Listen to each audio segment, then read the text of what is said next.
Hey guys, it's Mr. Mahmood, and you're watching the first lecture for the cells unit. If you'll remember, we've just finished biochemistry, and in biochemistry I told you how it was very important that you understood the basics because we're going to be referring back to it quite a bit. This unit is no different. You have to understand the basic components of a cell and how the components of that cell all work together in order to really understand any component of biology in the future.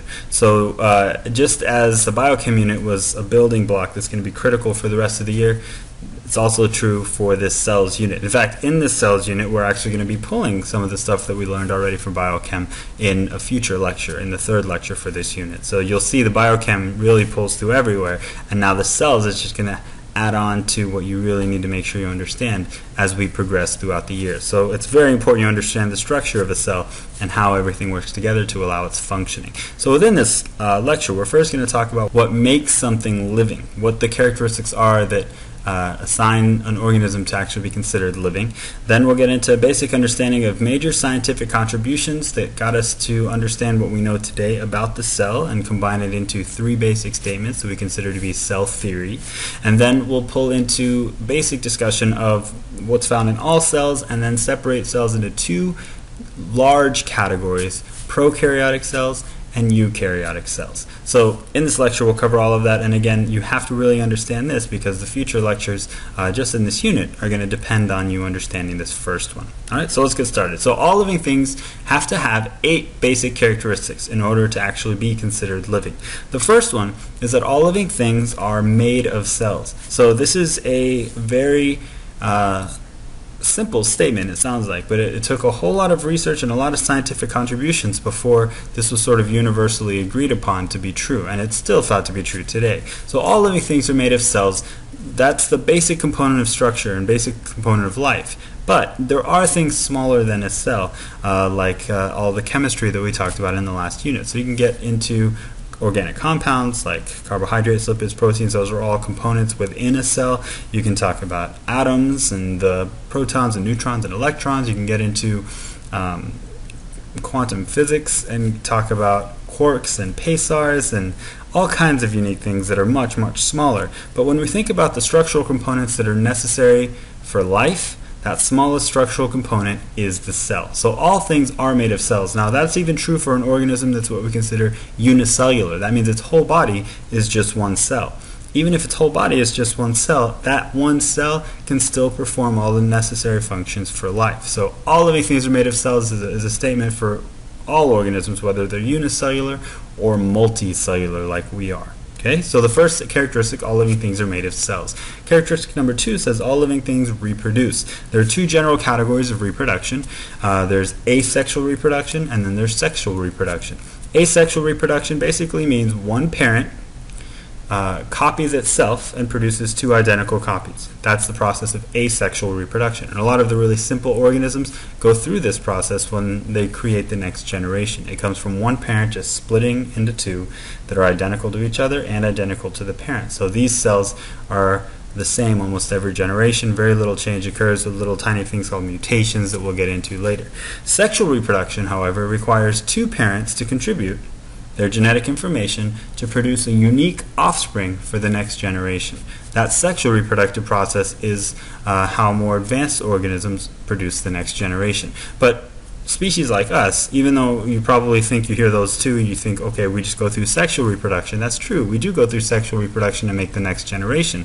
But within our lifespan, we're going through asexual reproduction all the time because our cells constantly need to be regenerated. And that process of turning one cell into new copies is asexual. So we go through asexual reproduction when we're producing new cells that are our body cells, but we go through sexual reproduction when we're taking the unique cells that we can contribute to produce an offspring with another parent for the next generations. But one way or the other, whether it's asexual or sexual, all living things reproduce.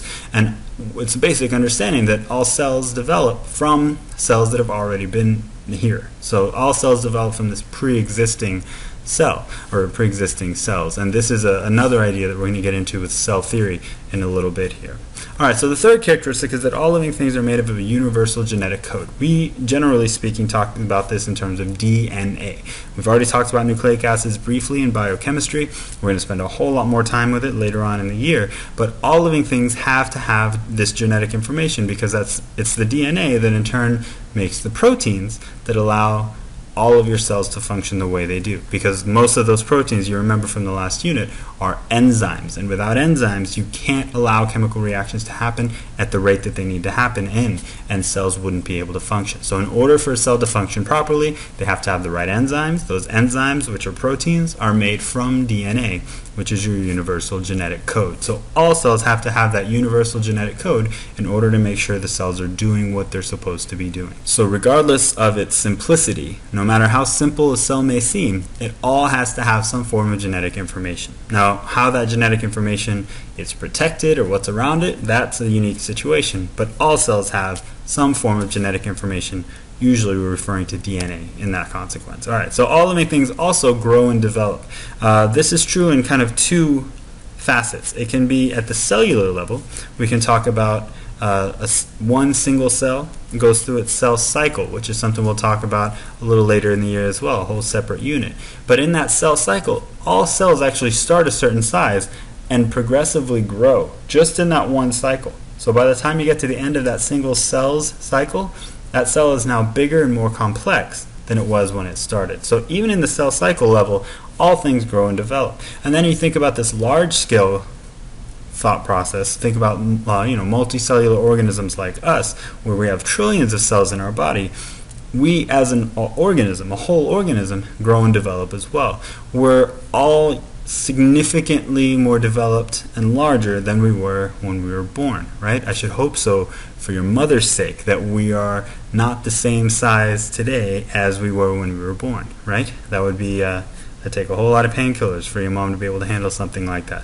So you definitely have grown, you've developed, you've progressed since your birth. So thinking about this on the large scale or at the cellular level, just in that one cell cycle, all living things have to grow and develop. They're not machines in the form that they're made in their mature form from the beginning. If I was to make a comparison like to a car, for example, cars are assembled in their mature form. You make all the parts, the door, the engine, and all those different parts, and connect them together to make the whole.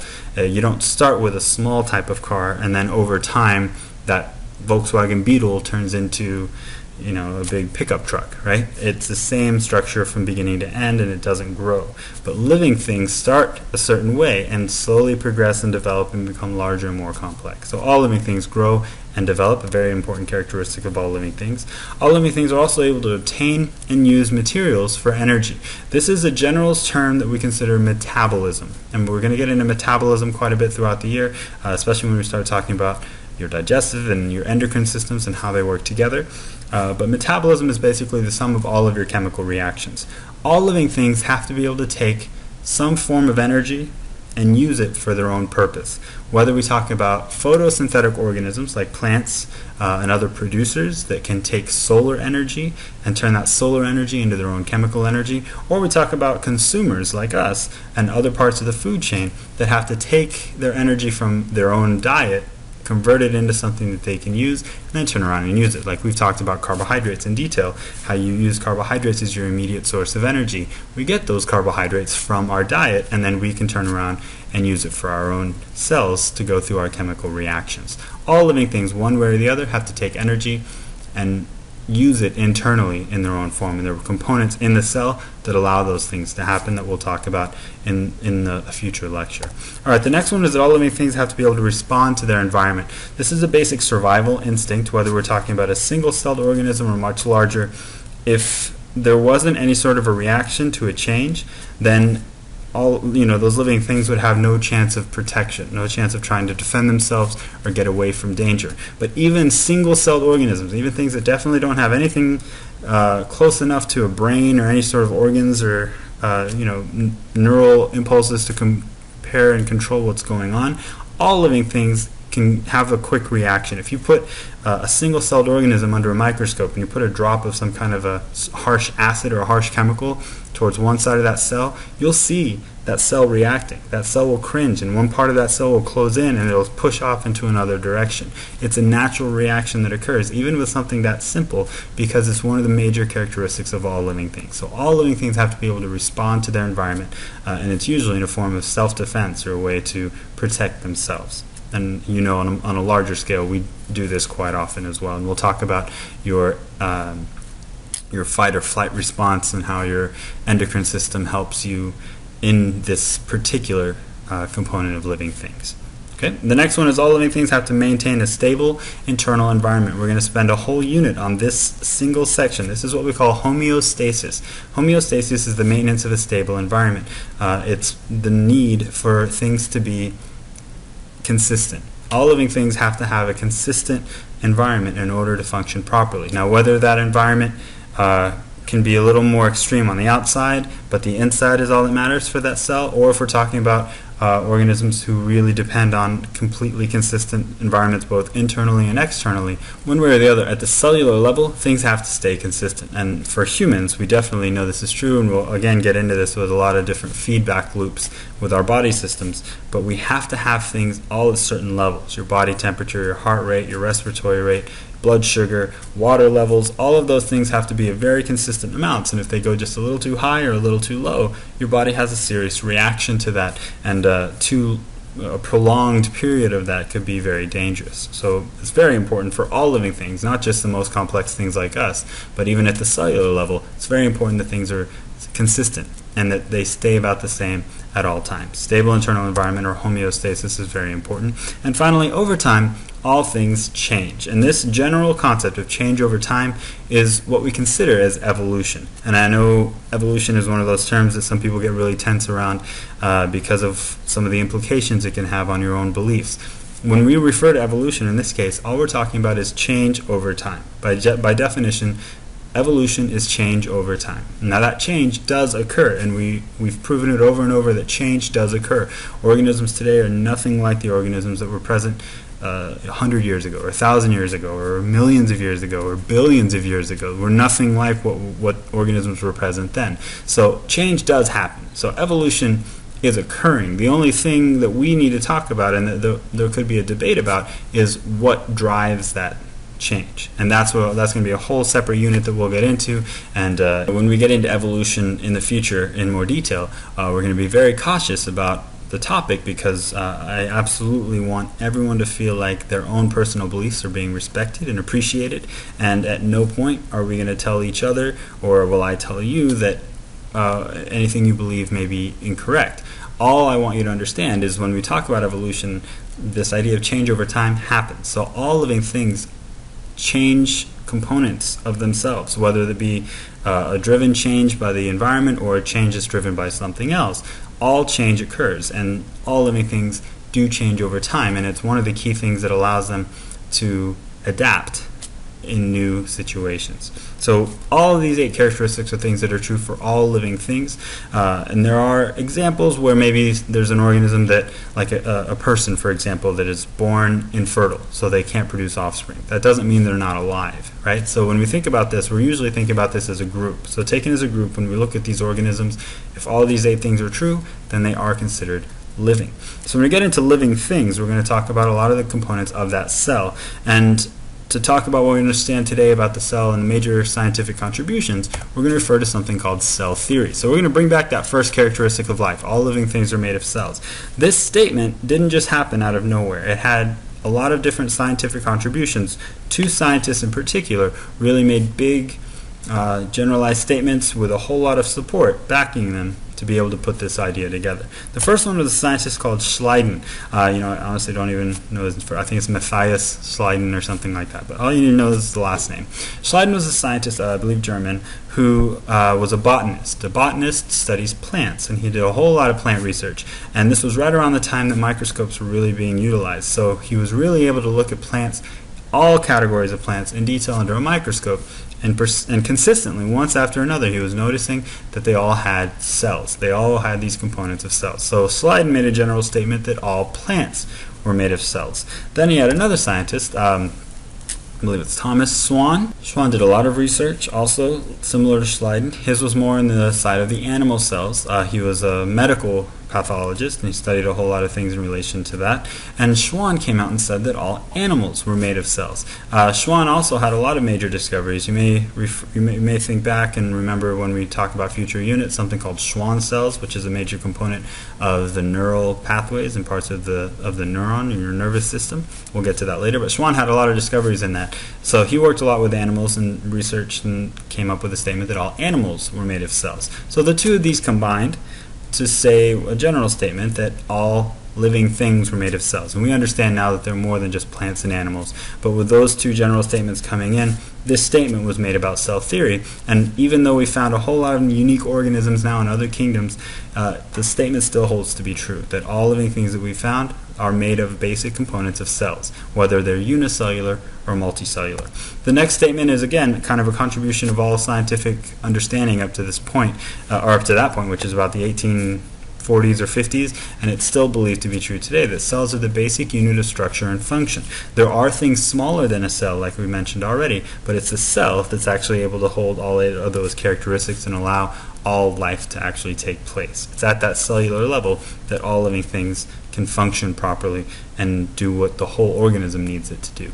And then finally, there's a third scientist that was also kind of on the medical side, a medical pathologist. He was a doctor. And this guy's name is, I believe, Rudolf Virchow. And Virchow took a statement that was kind of contradictory at the time, because a lot of scientists at that time supported an idea of something called spontaneous generation, which is the idea that new generations just kind of popped up out of nowhere. This was an idea that was kind of supported, but it wasn't until a lot of other scientists came out with their own research and then Virchow put it all together to make the third and final component of cell theory, which is that all cells come from pre-existing cells, which means they don't just come up and pop up out of nowhere. There's a famous experiment that was done with raw meat and flies, and the idea was that these flies just popped up out of nowhere whenever there was raw meat, and in doing the research they were able to discover that the flies that were flying around would drop their eggs, would lay their eggs that would then form maggots and eventually form flies. And so it was supported finally, this idea that all cells come from pre-existing cells. And that of course leads us to the question, well, where did that first cell come from and how did that first cell develop? And there are a few different theories about that, and we'll get into one or more of them over the course of the year. But these are the three basic components that are still supported now,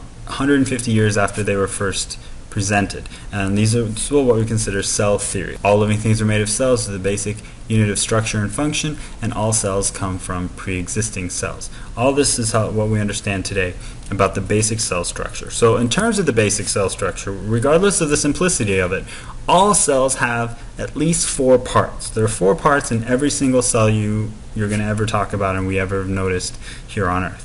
One is what we consider a cell membrane. Cell membrane is basically a boundary surrounding that cell. And that boundary is what helps maintain its internal environment. Remember, that's one of the 8 characteristics of life, that homeostasis. Think of it this way. We live in Texas. Imagine you live in a house that is missing a wall. Instead of the 4 walls that you typically see around the house, maybe it just has 3. And one of those is just wide open. Do you think that house is going to be cool in the summer? Do you think there's any way you can keep it cool? Probably not, right? Because there's no way that you could keep that cool air within that closed environment if there's a wall missing, right? The cell membrane functions in the same way. If I want to keep things consistent inside of that cell, even if the outside environment is very different, in order for me to keep things consistent inside, I have to have some sort of a boundary, a protective boundary around the cell. So all cells have this protective boundary, and it's called a cell membrane. Some cells have something even thicker called a cell wall, but that's not always true, and that cell wall doesn't necessarily just serve that purpose. It has other purposes as well. But the membrane is what helps maintain that environment. It's not just about keeping temperature controlled, but it's about letting the right things in and out in order to keep things balanced. So we'll talk about that again. We'll spend a whole unit on just that cell membrane and homeostasis. But all living things have a cell membrane.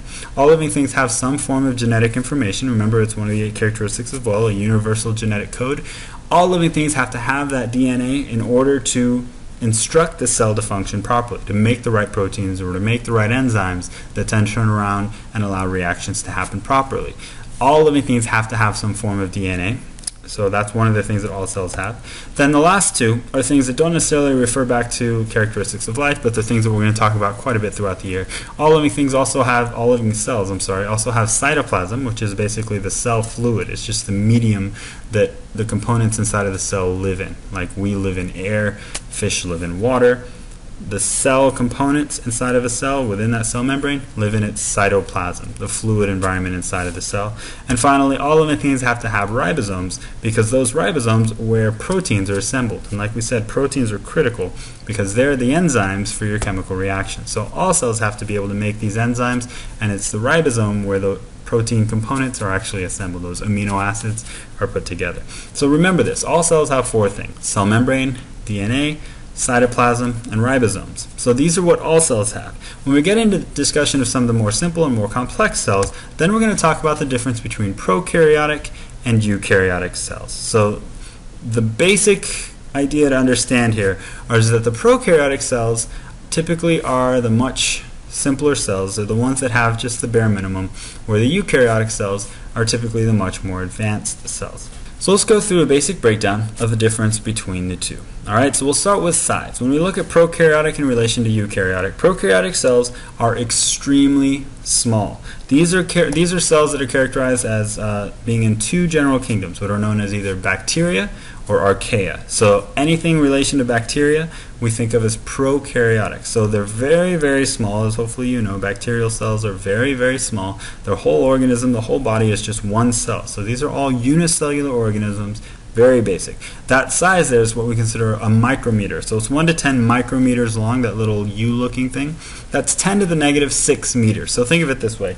You know, when you look at a ruler, a metric ruler, the tick marks in a metric ruler, every little mark is a millimeter. Within that little millimeter, there are 1,000 micrometers. So a micrometer is an extremely small unit of measurement. So bacterial cells and other prokaryotic cells are anywhere from 1 to 10 micrometers large. They're very, very, very small. Whereas eukaryotic cells are significantly larger. And I wouldn't call them big because, again, they're still cells.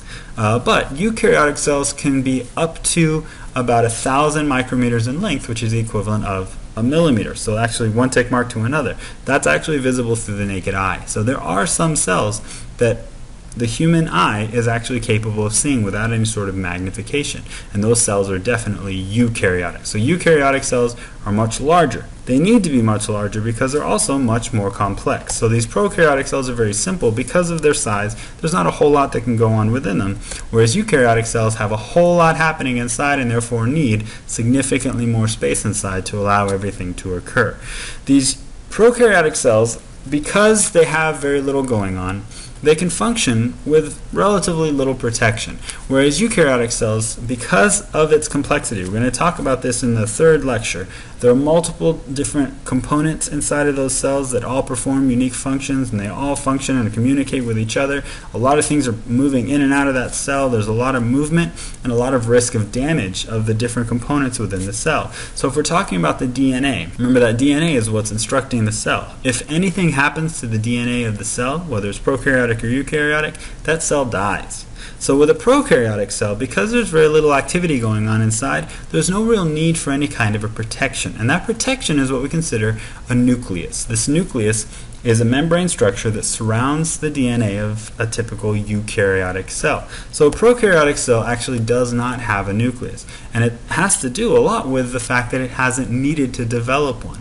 Prokaryotic cells, as we're going to talk about, are extremely old. They've been around for a very, very long time, and they've survived generation after generation without the need to develop this kind of protection. So they don't require anything to surround the DNA because there's not a lot of activity inside of a prokaryotic cell. Whereas a eukaryotic cell has significant activity. And therefore, because of that significant activity, the theory is that over time, the DNA had to develop some sort of protection or border around it to keep it from getting damaged. And it's all really about context. Think about it this way. If you were to go play tackle football, you would need to make sure you had proper gear, particularly a helmet, right? You want to protect your brain, your head. That's a very important part of your body. Definitely don't want to have any serious damage happen to it. So you wear a helmet to protect yourself, right? If you don't wear a helmet and you play tackle football, probably not the smartest idea, because you run a risk of really causing damage to one of the most important components of your body. However, if you were to go play golf, do you really think you need to wear a helmet? Right? I mean, what do you think people would say about me if I wore a helmet and I went to go hit 18 holes of golf? Right? Yeah, it'd be ridiculous. They'd probably laugh at me, because there's no need for a helmet on a golf course. Maybe a minor risk of getting hit in the head by a random ball, but the reality is most people are just fine. So it's all about where you are. It's all about context. If I'm involved in a lot of really strong activity and there's a significant risk of damage to this very important part, then protection is needed for it. And that's why, in theory, this nucleus is developed in eukaryotic cells. So a nucleus protects the DNA inside for eukaryotic cells, where prokaryotic cells haven't really needed it because they're so simple. The activity is so low inside of the cell that the DNA doesn't really run the risk of any kind of damage, just because of where it is. So prokaryotic cells have no nucleus, eukaryotic cells have a nucleus. It's probably the most important distinction between the two types of cells, so make sure you remember this. One way I remember, I think no, you do. So prokaryotic cells have no nucleus, eukaryotic cells do have a nucleus, right? One way I remember, but that's the big one. Prokaryotic cells have no nucleus, eukaryotic cells have a nucleus. A lot of times the easiest way to distinguish between two is whether or not they have a nucleus. And again, it's because of the complexity. So within that same idea of complexity, prokaryotic cells don't have any what are considered membrane-bound organelles. And this is something we're going to spend a lot of time in Lecture 3 talking about, are the different categories of organelles. These are organelles that are not found in prokaryotic cells. Because again, prokaryotic cells are very simple. They take care of everything they really need to take care of with very few components inside. Whereas a eukaryotic cell has all of these little tiny components called organelles that are specialized for certain parts of cell function. So each individual part is really good at doing one thing. And so when all of these parts contribute and function together, it allows for a much more efficient cell. But it also has a lot more activity going on inside, which increases the risk of damage, and then again increases the risk and need of a nucleus to protect the DNA. So eukaryotic cells have a nucleus, and they have these organelles because there's a lot more going on. Because they're so much more complex, there is much more efficiency, and at the same time much more risk of damage to the components that are going on inside. And the final component has to do with age here. The theory is that prokaryotic cells were the first living organisms developed on Earth. About 3.5 billion years ago, there is scientific evidence, there is fossil evidence suggesting that bacterial cells survived and were around about 3.5 billion years ago. So the idea is the first cells that were to develop were these types of prokaryotic cells, very simple, very basic, and then over time prokaryotic cells theoretically could have evolved into eukaryotic cells. So about 2 billion years ago, which I know seems like a very long time ago, but it's significantly later than prokaryotic cells, these eukaryotic cells were thought to have evolved. So eukaryotic cells are thought to have developed from prokaryotic cells, and there's a concept called endosymbiotic theory that gives a scientific explanation of this that again we'll talk about in the next lecture. But the idea here is eukaryotic cells are significantly younger because they're thought to have developed from prokaryotic cells. So if we think about this evolutionary timeline, prokaryotic cells were the first organisms, very basic, very simple, no nucleus, no organelles, very basic components. And then over time, as the cells developed more functionality, the theory is that they could have developed into our first eukaryotic cells, which have significantly more complexity. They're much larger, much more going on inside. They have organelles. They need a nucleus to protect them, and they can function in much more advanced organisms. And over time, that's how we think. In scientific theory, we've developed all the different variety of cells today. So the prokaryotic cells are very basic, like bacteria. The eukaryotic cells are the more complex organisms, like plants, animals, fungi, and protists, like we'll talk about a little bit later in the year. So if we think about this kind of on a large scale, just a quick summary, prokaryotic cells again are very simple, very small, very basic. They only have 4 simple components. They have a cell membrane, they have DNA, they have a cytoplasm, and they have ribosomes. However, just with those basic components, they can go through all of the 8 characteristics of life, and they can function completely independently. Whereas eukaryotic cells are significantly more advanced. They're much larger, they're much more complex. They have all of these organelles inside that have very specific functions within them, and they have a nucleus to protect the DNA, more than likely because of the risk that all of the activity would run to damaging that DNA if it didn't have a nucleus. So these eukaryotic cells are much more advanced. These are the ones that are found in animal cells, plant cells, fungi, and protists, whereas the prokaryotic cells are the very simple bacterial cells that are thought to have been the oldest cells around and the first living things on Earth. So again, this is all just sort of an introduction. We're going to spend more time on this when we get into the next few units and build a lot on this, talking about something called endosymbiotic theory, theoretically how the eukaryotic cells could have developed from the prokaryotic cells, as well as talking about all of the different components in these organelles, these specific segments within the cell that have their own specialized function that allow a eukaryotic cell to be so efficient and work so well. Alright, so I hope you guys picked up everything you needed, and I will see you next time.